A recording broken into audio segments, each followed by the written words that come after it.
This video provides a short introductory guide to help you discover your military links. But what are military links? Well, military links refer to those in your family history who served their country at war, or whose lives were simply affected by its consequences at home.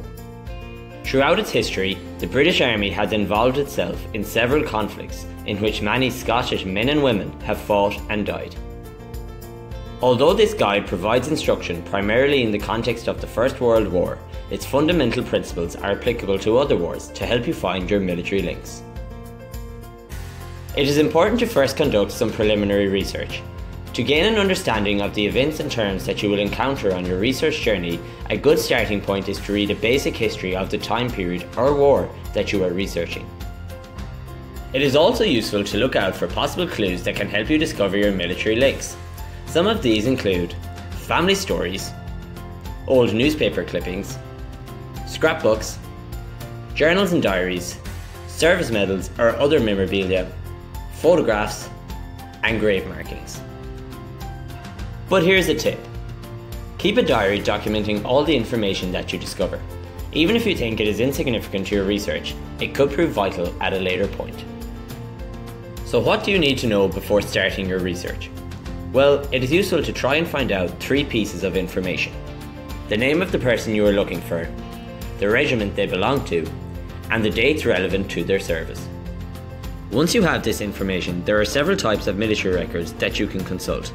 These include medal rolls, service records, pension records, general histories, and rolls of honour.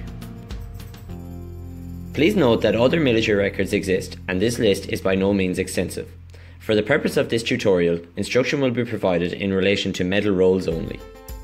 So why medal rolls? Well, medal rolls are an excellent place to start your military research, especially if you do not have much information to begin with. The reason for this is that every soldier that fought in World War I received a campaign medal, which was in turn recorded in the World War I Campaign Medals Index. The World War I Campaign Medals Index is an excellent online resource that can be accessed for free via the National Archives website. It comprises of 5 million index cards created by the Army Medal Office at the end of World War I for soldiers in the British Army. The index cards also include British Army officers and nurses, as well as personnel from the Indian Army, the Royal Flying Corps, and the Royal Naval Division. In addition to this, some civilians are included in the records.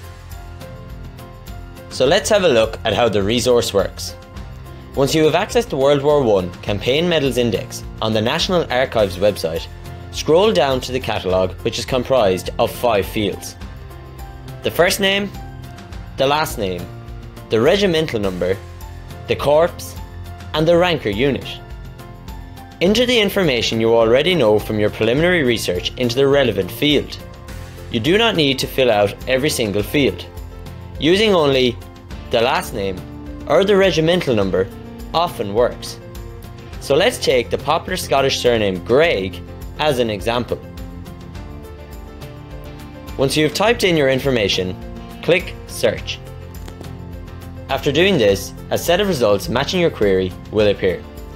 If the only information you have is a name, as is the case in this example, your search results will be less and the person easier to find if this name is distinctive.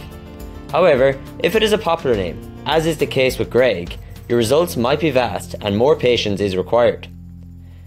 Should this happen, you may opt to filter your results, which can be done by date, collection, or subjects. Certain filters might be useful to narrow your focus and indeed results. Once you think you have found the person you are looking for, click on the record. Each record provides a reference number, a name, the corps the person belonged to, a regiment number, and a rank, as well as the location and legal status of the record itself.